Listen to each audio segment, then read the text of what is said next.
තප්පර 3න් මේ ඇක්සිඩන්ට් එක නතර කරන්න තිබ්බා. බලමු කවුද වැරද්ද කළේ කියලා.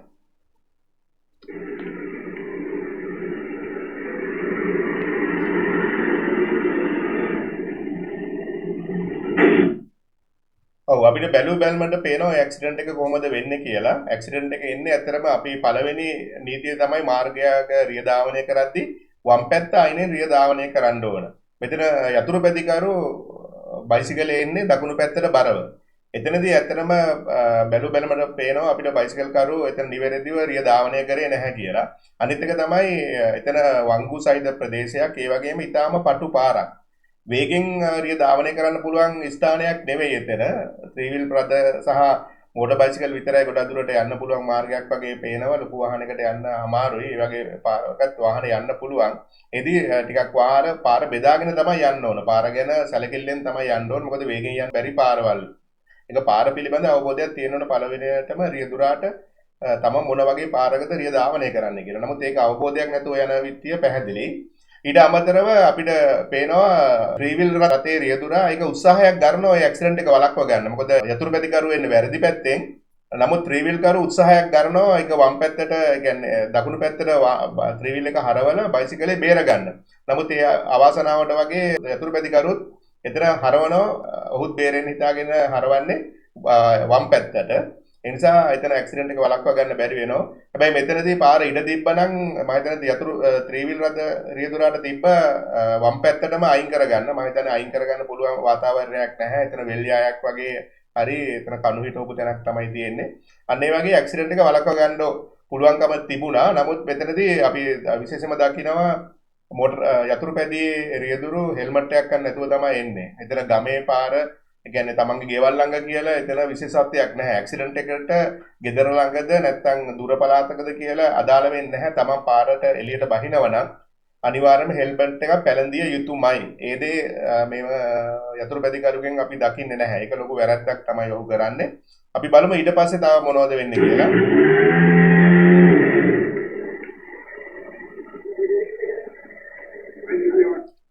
පළවෙනි එක අපිට පේනවා යතුරු පැදිය ඇක්සිඩන්ට් එකෙන් පස්සේ රේස් වෙනවා. යතුරු පැදිය රේස් වෙනවා. ඒක තමයි මෝටර් යතුරු පැදියක තියෙන අවාසනාවන්ත ඉරණම. ඒ කියන්නේ ඇක්සිඩන්ට් එකක් වුණාන් පස්සේ අතට තමයි ඇක්සලරේටරේ තියෙන්නේ. ඇක්සලරේටරේ රේස් වෙන එක සාමාන්‍යයෙන් දකුණු පැත්තට තමයි ඒක රේස් වෙන්නේ. ඒක සාමාන්‍යයෙන් සිද්ධ වෙන දෙයක්. ඒ නිසා අපි එතනදී සමහරලාවට ඇදිලා යන්නේ පාර. දැන් මෙතන ත්‍රිවිල් එකේ හිර වුණ නිසා සමහරලාවට එහෙම නතර වුණා. නැත්තම් සාමාන්‍යයෙන් ඇක්සලරේටරේ ඇතුළු ගමන් ඇදිලා යනවා. ඒතර තමයි කකුල කාලිසන් සම්පූර්ණ ඉරෙන්නේ. අපි දැකලා තියෙනවා ඇක්සිඩන්ට් එකෙන් මේ පාරේ ඇතුළු වුණාන් පස්සේ සෑහෙන කාලක් යනවා. මාසයක් එකමාරක් විතර යනවා. ඒ තුවාලේ සාමාන්‍ය හොඳ තත්ත්වයට සනීප වෙන්නේ. ඒ නිසා අපි මෙතනින් අනුතර වළක්වාගෙන පාර ගැන අවධානයෙන් ධාවනය කිරීම තමයි ඊටම වැදගත් වෙන්නේ. අපි බලමු ඊට පස්සේ මොකද්ද වෙන්නේ කියලා.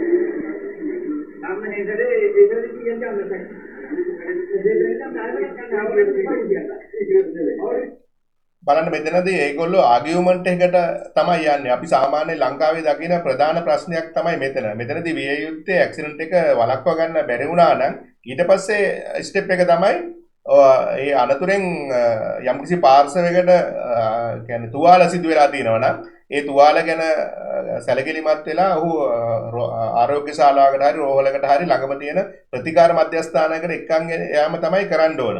නමුත් මෙතන එහෙම සිදුවීමක් අපි දකින්නේ නැහැ. එතන පොඩි ආගියුමන්ට් එකක් යනවා. සමහරවිට ඊට පස්සේ සමහරට ගහන්න තත්ත්වයට වගේ පත් වෙනවා. ඒක ඇත්තටම කරන්න ඕන දෙයක් නෙවෙයි. අනිත් එක තමයි රියදුරන් දෙන්න සාකච්ඡා කරලා කවුද හරි කවුද වැරදි කියලා අපිට තීරණය කරන්න අමාරුයි. රයිට්? එතනදී ඒක කරන්න ඕන විනිශ්චයකාරවරයෙක්. ඒක යන්න ඕන නඩු මාර්ගයට ගිහිල්ලා තමයි කවුද හරි කවුද වැරදිද කියලා තීරණය කරන්න ඕන. අනිත් එක පොලිස් නිලධාරියෙකුට පැමිණිල්ලක් දාලා එහෙම තමයි යන්න ඕන. එන පොලිස් නිලධාරියෙකුට තීරණය කරන්න බෑ කවුද හරි කවුද වැරදි කියලා. ඊට පස්සේ අපිට උසාවි ඉදිරිපත් කරලා නීතිඥයෙක් මාර්ගයෙන් තමයි කරුණු පැහැදිලි කරන්න ඕන. ඊට අමතරව මේ දෙක වාහන දෙකම අපිට පොලිසියට අරන් යන්න වෙනවා. අරගෙන ගිහිල්ලා මේ වාහන දෙකේ තියෙන යෝග්‍යතාවය පරීක්ෂා කරන්න වෙනවා. ඊට පස්සේ බ්‍රේක් තිබ්බද, ලයිට් තිබ්බද, හෝන් වැඩ කරනවද? ඒ ආදී වශයෙන් මොටර රථ පරීක්ෂකතුමෙක්ගේ පරීක්ෂණයට භාජනය විය යුතුයි. ඊට අමතරව තව බලන්න ඕන මේ දෙන්නට ලයිසන් වළංගු රියදුරු බාර පත්‍රයක් තියෙනවද? ධාවනය කරන්න අදාළ වාහන පන්තියට අදාළව.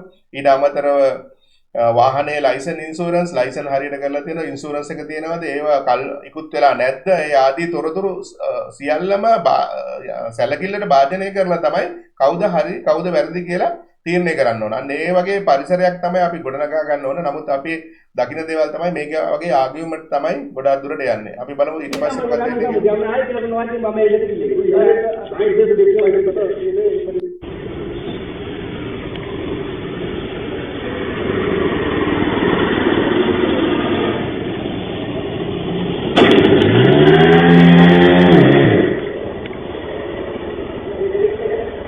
එතනදී තවත් දකින්න මානසික හැඟීමකින් කටයුතු කරන තවත් ත්‍රිවිල් රථ රිදුරෙක් එනවා. ඔහු එතනින් ඒක නතර කරනවා. නතර කරලා ඔහුට කරන්න පුළුවන් උදව් උපකාර ගැන සැලකිලිමත් වෙනවා. නමුත් ඒගොල්ලෝ බහින්නේ වැරදි පැත්තෙන්. ඒ කියන්නේ පාරට තමයි බහින්නේ, දකුණු පැත්තට බහින්නේ. ඒක වැරද්දක්, තව ඇක්සිඩන්ට් එකක් වෙන්න පුළුවන්. ඒක තවත් කෙනෙකුට උදව් කරන්න ගිහිල්ලා තමන් අනතුරකටපත් වෙන්නත් පුළුවන්. ඒගොල්ලෝ දෙන්නම බැස්සේ පාර පැත්තට, දකුණු පැත්තට. ඒගොල්ලන්ට බහින්න ඕන වම් පැත්තෙන් බහැලා පාර බලලා තමයි එන්න ඕන. එහෙම දෙයක් අපි දැක්කේ නැහැ. තවත් කෙනෙකුට උදව් කරන්න කියලා තවත් ඇක්සිඩන්ට් වෙන්න, අනතුරකට භාජනය වෙන්නත් පුළුවන්. ඒක නම් සැලකිලිමත් වීම ඉතාම වැදගත්. රයිට්. ඔන්න ඔය ටික තමයි විස්තර කරන්නේ. සමහරට ඩ්‍රයිවිං ඇකඩමි හරහා අපි මේ වගේ පාරවල් වල Tamanට සමහර වෙල අපි දැන් පුරුදු වෙලා තියෙන්නේ ප්‍රධාන පාරවල් වල. මේ වගේ අතුරු පාරවල් ගිහිල්ලා නැහැ. ඩ්‍රයිවිං ඇකඩමි හරහා අපි උගන්වන ලෙසන්ස් වල ගෙවල් වලට ඇවිල්ලා උගන්වනවා. එතකොට ඒ Tamanට අදාළ පාරවල් වල ගිහිල්ලා ඉතින් යන විදිය අපි පුරුදු කරනවා. ඒ නිසා අපිව සම්බන්ධ කරගන්න. මෙතන අපේ යටින් තියෙන සම්පූර්ණ විස්තරය, අපේ ටෙලිෆෝන් නම්බර්ස්, විස්තර පිළිබඳව ඒවලට අපිට කතා කරන්න. ඊට අමතරව අපි ඩ්‍රෝන් වීඩියෝ වගේ දේවල් උත් කරනවා. ඒ වගේම දේවල් උත් සම්බන්ධ කරන්න පුළුවන්. ඔයගොල්ලන්ට මොනවා හරි දෙයක් තියෙනවා නම් අපිව සම්බන්ධ කරන්න. අපි කැමතියි ඔයගොල්ලන්ට උදව් කරන්න. එහෙමනම් ඔබට ජය වේවා.